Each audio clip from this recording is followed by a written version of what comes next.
En un giro impactante de los acontecimientos, el hijo del notorio narcotraficante El Mayo ha dado a conocer nuevos detalles aterradores sobre la detención de su padre, Ismael Zambadas, y Kairos, también conocido como Mayito Flaco. Revela la verdad sobre la violenta y caótica escena que se desarrolló durante la detención. A pesar de su advertencia de no asistir a la reunión, El Mayo había caído en una trampa evidente. Sin perder tiempo, veamos los aterradores detalles revelados. La reciente detención del narcotraficante mexicano Ismael El Mayo Zambada García ha puesto en evidencia los acontecimientos que condujeron a su captura. Según fuentes de la familia Zambada, el hijo de El Mayo, Ismael Zambadas y Kairos, también conocido como Mayito Flaco, había advertido explícitamente a su padre que no asistiera a una reunión con Iván y Alfredo Guzmán, líderes de la facción rival conocida como los Chapitos. Las preocupaciones de Mayito Flaco tenían su origen en la violenta historia entre ambos grupos y en el historial de promesas incumplidas de los Chapitos. Sin embargo, El Mayo, que mostraba signos de envejecimiento y quería evitar más conflictos, desoyó el consejo de su hijo y cayó en una trampa. El FBI llevaba más de un año planeando esta operación, y Joaquín El Güero Guzmán López, hijo del tristemente célebre Joaquín El Chapo Guzmán, desempeñó un papel crucial para atraer al Mayo a Estados Unidos. Ahora se cree que no solo Joaquín, sino también Iván y Alfredo, fueron cómplices del plan. El Mayo, presintiendo la escalada de tensión con los Chapitos, había estado pasando más tiempo en Durango y Sonora, sintiéndose más seguro con sus socios, los hermanos Cabreras, que en sus lugares habituales de Culiacán. La reciente ejecución de su sobrino, Eliseo Imperial Castro, a manos de los sicarios de los Chapitos, aumentó aún más la animadversión entre las facciones y las válidas preocupaciones de Mayito Flaco. El Mayo ya no era el personaje vigoroso de antes, estaba cada vez más debilitado por la diabetes. Dijo uno de los informantes, no quería pelear con los Chapitos, por eso fue a la reunión, a pesar de su avanzada edad y sus problemas de salud. El Mayo mantuvo el control de los envíos de droga y siguió forjando acuerdos con figuras políticas y militares. Mayito Flaco y su yerno, Juan Carlos Félix Gastelum, eran sus hombres de confianza en la gestión de estas operaciones. Sin embargo, la terquedad y arrogancia del Mayo, como las describe Damaso López Serrano, Minilic, pueden haber contribuido a su caída. Es un hombre correcto, obviamente, con palabras como Sinaloa, pero más cuidadoso. Aunque es enérgico, con su familia es diferente, es autoritario y habla groserías, hijo de este idiota, cosas así. Con su familia, saca su verdadero yo y explota. No es malo, pero le gusta que se haga lo que él dice, sea lo que sea, le gusta tener la última palabra y, por todos los medios, intenta que se haga lo que él dice. La captura del Mayo ha conmocionado a su organización, y las secuelas ya se dejan sentir. La capilla de la familia Damaso, aliada de los Zambada, fue profanada recientemente, y los cadáveres del abuelo y el tío de Miniac fueron robados. También han surgido rumores del secuestro del Mayo por Joaquín Guzmán, Jor, y agentes estadounidenses en Culiacán, pero fuentes del gobierno de Estados Unidos niegan cualquier intervención directa en suelo mexicano. La operación del FBI fue meticulosamente planeada, y los fiscales supervisaron las discusiones sobre la detención, optando por no involucrar al gobierno mexicano por temor a filtraciones de información. Su gente de confianza estaba en estado de shock tras la detención, dijo uno de los informantes. Los abogados defensores del Mayo, Franca Pérez y Raimundo Velarde, han descrito los acontecimientos que condujeron a su detención como una emboscada, en la que un grupo de individuos con uniformes militares y Joaquín Guzmán se lo llevaron a la fuerza a Estados Unidos. Sin embargo, no han mencionado la participación de funcionarios del gobierno estadounidense. El estado físico de El Mayo y la ausencia de lesiones o quejas durante sus primeras interacciones con las autoridades ponen en duda las afirmaciones de secuestro y violencia física. El líder del cártel de Sinaloa también ha renunciado a su derecho a una vista preliminar y a una vista para el pago de la fianza, optando por permanecer detenido hasta su juicio mientras la defensa prepara su estrategia. La pregunta de si funcionarios estadounidenses estuvieron presentes durante la trampa tendida por los Chapitos sigue sin respuesta. De comprobarse, podría tener implicaciones significativas para el caso. No se puede subestimar el papel de Joaquín Guzmán en el enjuiciamiento de El Mayo, y su testimonio será crucial para determinar la legalidad de la operación. Además, los contactos previos del Mayo Zambada con agentes de la DEA a través de su hijo, Vicentillo, añaden otra capa de complejidad a la historia. En el pasado, los miembros del cártel de Sinaloa han intentado distorsionar sus detenciones, presentando diversos argumentos ante los tribunales estadounidenses. Por ejemplo, los abogados defensores de Vicentillo argumentaron que tenía autoridad pública para participar en el narcotráfico debido a las negociaciones con la DEA. Del mismo modo, Jesús Beltrán, miembro del cártel y cuñado de Alfredo Guzmán, alegó que fue torturado por las autoridades mexicanas en presencia de agentes de la DEA. Sin embargo, estos argumentos o bien no se probaron o bien dieron lugar a condenas y largas penas de prisión. Los últimos acontecimientos revelados en el podcast Narcos, sistema de la periodista Anabel Hernández, indican que los Chapitos han iniciado operaciones encubiertas dirigidas contra aliados de Mayo Zambada en Sinaloa. Simultáneamente, el Mayito Flaco ha estado trabajando entre bastidores para unir a familias influyentes históricamente asociadas con el cártel.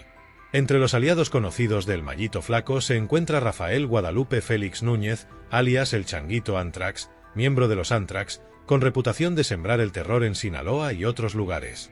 Fue socio de confianza de Mayo Zambada y tiene experiencia en guerra y liderazgo. También está José Ángel Rivera Sasueta, alias el Flaco, un operador clave para Mayo Zambada que controlaba la plaza de Ciudad de México y ejercía influencia en el aeropuerto internacional, así como en el ejército y en círculos políticos de alto nivel. Le sigue Fausto Isidro Mesa, más conocido como el Chapo Isidro, un narcotraficante de alto nivel considerado uno de los más destacados de México debido a sus amplias operaciones y su capacidad para mover grandes cantidades de droga. El gobierno estadounidense lo considera el heredero del cártel de los Beltrán Leiva. Por otra parte, los Chapitos han estado realizando movimientos agresivos, incluidas operaciones silenciosas en Sinaloa dirigidas contra las casas de los aliados de El Mayo Zambada. También han estado amenazando a miembros del cártel de Sinaloa, presionándolos para que se alineen con los Chapitos en lugar de con los Zambada. Esto ha provocado un cambio de lealtades, ya que una poderosa familia, los Cabrera, está considerando dar la espalda a El Mayo Zambada y reconocer a Iván Archibaldo Guzmán Salazar como el único líder del cártel de Sinaloa. Además, los Chapitos cuentan con el apoyo de José Ángel y Jorge Canovio, violentos estrategas expertos en el tráfico de fentanilo. Sus operaciones están asociadas con Marcos Eduardo Castillo y Mario Alberto Castro Cárdenas, el Castor, ambos especializados en el tráfico de fentanilo y que aportan recursos financieros y militares.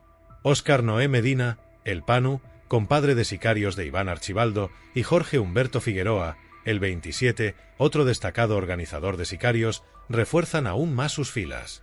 Sin embargo, a pesar de sus alianzas, los Chapitos son vistos con cierto desdén, ya que su traición a El Mayo Zambada se percibe como la ruptura de una regla fundamental dentro del mundo de los cárteles.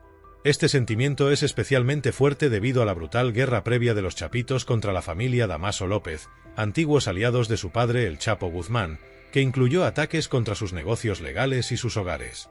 Mientras tanto, algunos narcotraficantes han optado por permanecer neutrales en este conflicto, entre ellos José Gil Caro, líder del cártel de Caborca y hermano de Rafael Caro Quintero. Aunque pretende mantenerse imparcial, es posible que finalmente se ponga del lado de los Chapitos debido a diferencias pasadas con el Mayo Zambada.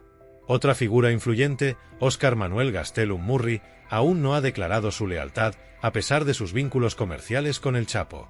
A medida que se desarrolla la lucha por el poder dentro del cártel de Sinaloa, estas partes observan cuidadosamente la situación, esperando ver cómo evoluciona el conflicto antes de comprometerse con alguna de las facciones. Sin embargo, un mes después del presunto secuestro y entrega de Zambada García a las autoridades estadounidenses, persiste una pregunta acuciante: ¿por qué su hijo el Flaco no ha tomado represalias? Según múltiples fuentes, Ismael Zambada, ahora líder de la familia, está adoptando una estrategia discreta, posiblemente para evitar llamar la atención de las autoridades o por falta de recursos y alianzas para enfrentarse directamente a los hijos de Joaquín el Chapo Guzmán. Sin embargo, esta inacción de sicarios ha provocado una importante tensión en Sinaloa y ansiedad entre los miembros de la facción anteriormente liderada por su padre. Presuntos miembros del cártel de Sinaloa han revelado a Inside Crime que los productores de drogas sintéticas están huyendo, y las medidas de seguridad se han intensificado en Culiacán y sus alrededores. A pesar de esto, un informante advirtió: «No sé qué pasará, pero si nos atacan, la Maliza tiene varios camiones blindados listos, solo necesitan dar la orden». En contra de las apariencias, la periodista Anabel Hernández asegura que el Malita Flaco no se ha quedado de brazos cruzados. En el último episodio de su podcast Narcos, Sistema, reveló que tras la captura de su padre, Zambada, el flaco abandonó Sinaloa y se escondió en Baja California. Según informantes del cártel, el Mayito Flaco ha estado recabando discretamente el apoyo de prominentes familias asociadas al cártel de Sinaloa y ya se ha asegurado alianzas estratégicas.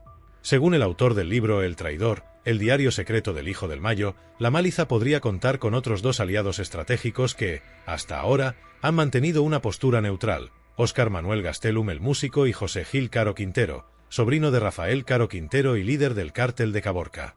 Hernández concluyó: la verdad es que los Zambada están debilitados y mantienen un perfil bajo. Los chapitos han asestado los golpes más significativos. Sin embargo, todos quieren saber si las especulaciones de que el Mayo fue emboscado y secuestrado son ciertas o no. ¿Fue el Mayo emboscado? La reciente detención del narcotraficante más buscado de México, Ismael el Mayo Zambada, ha dado un giro inesperado, con altos funcionarios mexicanos cuestionando el asesinato del político ocurrido el mismo día. El secuestro y los acuerdos secretos que condujeron a su captura se han convertido ahora en un escándalo que implica acusaciones de fabricación de pruebas y la implicación de un estrecho aliado político del presidente mexicano Andrés Manuel López Obrador, el gobernador de Sinaloa, Rubén Rocha Moya. Según Zambada, actualmente encarcelado en Estados Unidos, su ahijado Guzmán López le invitó a una reunión el 25 de julio para resolver una disputa entre Rocha y otro político, Héctor Melesio Cuen. Sin embargo, Zambada afirma que era una trampa y que fue emboscado, atado y llevado a la fuerza a Estados Unidos.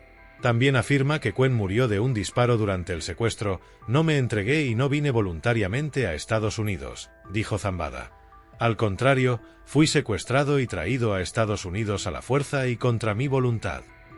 Sin embargo, los investigadores de Sinaloa concluyeron que Cuen fue asesinado durante un intento de robo en una gasolinera, una versión de los hechos que el fiscal general de México, Alejandro Gertz Manero, ha cuestionado. Las imágenes de seguridad publicadas por las autoridades estatales muestran la camioneta de Cuen entrando en una gasolinera la noche de la detención de Zambada. Mientras el empleado comienza a echar gasolina, dos hombres en una motocicleta se detienen junto al lado del pasajero y uno de ellos alcanza brevemente el interior después de abrir la puerta. A continuación, el camión y la motocicleta se alejan a toda velocidad. El fiscal general ha señalado varias incoherencias en el relato de los fiscales de Sinaloa, incluido el número de heridas de bala en el cuerpo de 4 frente al número de disparos que se escuchan en las imágenes de vigilancia, uno que se hicieron públicas sin sonido. Además, 3 empleados de la gasolinera dijeron que no oyeron ningún disparo. Las autoridades federales también señalaron que los investigadores de Sinaloa no siguieron el protocolo estándar para las investigaciones de homicidios al permitir que los restos de Cuen fueran incinerados y al no procesar las pruebas de la escena del crimen del camión o de la gasolinera. Las autoridades de Ciudad de México señalaron la presencia de sangre inexplicable en la caja de la camioneta y un aparente golpe en la cabeza de Cuen, a pesar de que no hay signos visibles de lucha física en las grabaciones de seguridad. El escándalo ha puesto al presidente López Obrador en una posición difícil, ya que reconoce contradicciones y discrepancias en el caso. Dijo: hay cosas que no cuadran. Como consecuencia, la fiscal general de Sinaloa, Sara Brun Estrada, renunció, presionada por el Procurador General de la República. La situación se complica aún más por la negación del gobernador Rocha de cualquier implicación en los hechos y su asociación con el partido Morena del presidente. También ha negado cualquier relación con el narcotráfico, atribuyendo las acusaciones al estigma debido a sus orígenes en Badiraguato, cuna de varios destacados líderes de cárteles. Las detenciones de Zambada y Guzmán López pillaron desprevenidos a los funcionarios federales de México, que han exigido información al Departamento de Justicia de Estados Unidos. Mientras tanto, el embajador de EU en México, Ken Salazar, ha aclarado que la aeronave utilizada no era un avión del gobierno de Estados Unidos y que no se presentó ningún plan de vuelo. Mientras se desarrolla la investigación, Zambada se enfrenta a cargos en El Paso, entre ellos tráfico de drogas y asesinato, mientras dirigía una empresa criminal. Los fiscales federales están intentando trasladarlo a Brooklyn, donde podría enfrentarse a cargos adicionales. El gobierno mexicano ha emitido una orden de detención contra Joaquín Guzmán López, hijo encarcelado del fundador del cártel de Sinaloa, Joaquín El Chapo Guzmán, acusado de secuestrar al también narcotraficante Ismael El Mayo Zambada y de facilitar su entrega a las fuerzas de seguridad estadounidenses. Este acontecimiento se produce aproximadamente un mes después de que los dos famosos personajes fueran detenidos en Texas, avivando interrogantes y controversias. En un comunicado, la Procuraduría General de México anunció que se están preparando cargos contra Guzmán López, alegando secuestro y privación ilegal de la libertad. Han identificado los vehículos, la propiedad y el aeródromo asociados con el incidente, y se prepara una orden de aprehensión por presunto secuestro y privación ilegal de la libertad de una persona en territorio nacional para entregarla a autoridades de otro país. Zambada afirmó en una carta enviada a la cárcel que Guzmán López, su ahijado, le tendió una emboscada y le llevó a la fuerza a Estados Unidos contra su voluntad. Esta detención sorpresa levantó ampollas, y las autoridades mexicanas sugirieron un acuerdo entre Guzmán López y su hermano encarcelado, Ovidio. Sin embargo, el abogado de Ovidio negó tal acuerdo. Jeffrey Lichtman, abogado defensor de Guzmán López, criticó el enfoque del gobierno mexicano en los cargos de secuestro, argumentando que han mostrado más esfuerzo en procesar el supuesto secuestro que en perseguir a Zambada, un importante narcotraficante. Cuestionó las prioridades del gobierno mexicano, dados los miles de estadounidenses muertos por el fentanilo de Zambada, el cártel que es responsable de la mayoría de las drogas, incluido el fentanilo y la metanfetamina, que matan a estadounidenses de costa a costa. Aún no se sabe con certeza cómo proseguirá el gobierno mexicano con el enjuiciamiento de Guzmán López, especialmente a la luz de la investigación en curso del Departamento de Justicia de Estados Unidos sobre las operaciones mundiales del cártel de Sinaloa. El presidente de México, Andrés Manuel López Obrador, ha expresado su frustración por la gestión del caso por parte de Estados Unidos y ha solicitado información adicional. Tanto Guzmán López como Zambada se han declarado inocentes de cargos de narcotráfico en Estados Unidos, pero sus detenciones y las posteriores acusaciones de secuestro han creado una situación compleja y tensa. Sin embargo, hay otra cuestión que despierta la curiosidad de muchos. ¿Qué ocurre con la recompensa ofrecida por la captura de Joaquín Guzmán López? Este, al parecer, colaboró en la detención de Ismael El Mayo Zambada, lo que ha suscitado debates sobre si podrá cobrar esa recompensa. Zambada, fugitivo durante varios años, fue finalmente capturado en un aeropuerto privado en la frontera de Texas y Nuevo México en julio de 2024. Guzmán López, que también fue detenido, supuestamente informó del paradero de Zambada a las autoridades. Zambada afirma que fue secuestrado y llevado contra su voluntad a Estados Unidos por Guzmán López. Sin embargo, la validez de esta afirmación es incierta. La Administración para el Control de Drogas, DEA, había ofrecido una recompensa de unos $15 millones por información que condujera a la captura de Zambada a través de su programa de recompensas por narcóticos. Con el arresto de Zambada, surge la pregunta de si Guzmán López podrá cobrar el dinero de la recompensa. En este momento, las autoridades no han revelado si Guzmán López recibirá alguna remuneración por su papel en el arresto, y la decisión sobre el reparto de la recompensa corresponde a las autoridades competentes. La captura de El Mayo Zambada ha dejado el futuro del cártel de Sinaloa pendiente de un hilo, ya que tanto su hijo como los Chapitos compiten por llenar el vacío de poder. La lucha por el liderazgo dentro del cártel más poderoso de México parece inevitable, y la pregunta apremiante sigue siendo: ¿quién saldrá victorioso en esta encarnizada lucha interna y qué ocurrirá después? Las secuelas en el estado de Sinaloa son palpables. Las tensiones aumentan rápidamente a medida que las facciones del infame cártel de Sinaloa, aunque históricamente vinculadas, parecen estar al borde de un conflicto total. La detención de Zambada ha desatado una feroz rivalidad entre dos grupos: los Mayo, leales a Zambada, y los Chapitos, liderados por los hijos del tristemente célebre Joaquín El Chapo Guzmán. Esta división no solo ha incrementado la preocupación por la seguridad, sino que también ha hecho temer brotes violentos en Culiacán, bastión del cártel de Sinaloa. Para entender la escalada de la situación, fijémonos en el poblado de La Loma, una pequeña comunidad de poco más de 1000 habitantes, ubicada cerca de la carretera federal 15D. Esta zona marca la frontera entre los territorios controlados por los Mayo y los Chapitos. Se cree que la captura de Zambada puede haber sido el resultado de una traición por parte de Joaquín Guzmán López, exacerbando aún más la ya tensa relación entre las dos facciones. El impacto de la detención de Zambada es evidente en el aumento de la presencia militar en Sinaloa, con aproximadamente 1000 soldados desplegados para mantener el orden. Desafortunadamente, la violencia ya ha estallado en algunas zonas. Por ejemplo, el 17 de agosto se produjo un trágico incidente en Elota, donde 7 personas perdieron la vida, entre ellas varios operativos de los Mayo. Anteriormente, el 2 de agosto, 6 personas murieron en la Loma durante un presunto enfrentamiento con el ejército, lo que ha llevado a los residentes a temer una nueva escalada de la violencia. Las desavenencias entre los Chapitos y los Mayo han llegado también al sistema penitenciario, donde los reclusos ahora enfrentan la difícil disyuntiva de tomar partido por uno u otro grupo. La presunta traición de los Chapitos se considera una violación significativa de los códigos no escritos de los cárteles. Aunque la violencia aún no ha alcanzado todo su potencial, la amenaza de conflicto sigue presente. Con la captura de El Mayo, su hijo Ismael Mali Flaco Zambada ha asumido el liderazgo del grupo de los Mayo. Sin embargo, fuentes sugieren que podría optar por un enfoque discreto para evitar represalias directas y la atención del gobierno. No obstante, la tensión en las comunidades fronterizas, como la Loma, sigue aumentando, y tanto residentes como miembros de los cárteles se preparan para posibles actos de violencia. La situación cerca de la frontera con Estados Unidos, en Sonora y Baja California, ya ha sido testigo de continuos conflictos por el poder entre estas facciones, impulsados principalmente por el deseo de controlar las rutas del narcotráfico. Estas batallas se han intensificado desde la captura de El Mayo. Aunque el tráfico de drogas, especialmente de sustancias sintéticas como el fentanilo y la metanfetamina, sigue siendo resistente y descentralizado, lo que muestra la compleja naturaleza del problema. En la comunidad rural de La Loma, jóvenes de unos 20 años, armados con varios walkie-talkies y al menos una pistola, realizan vigilancia en los alrededores.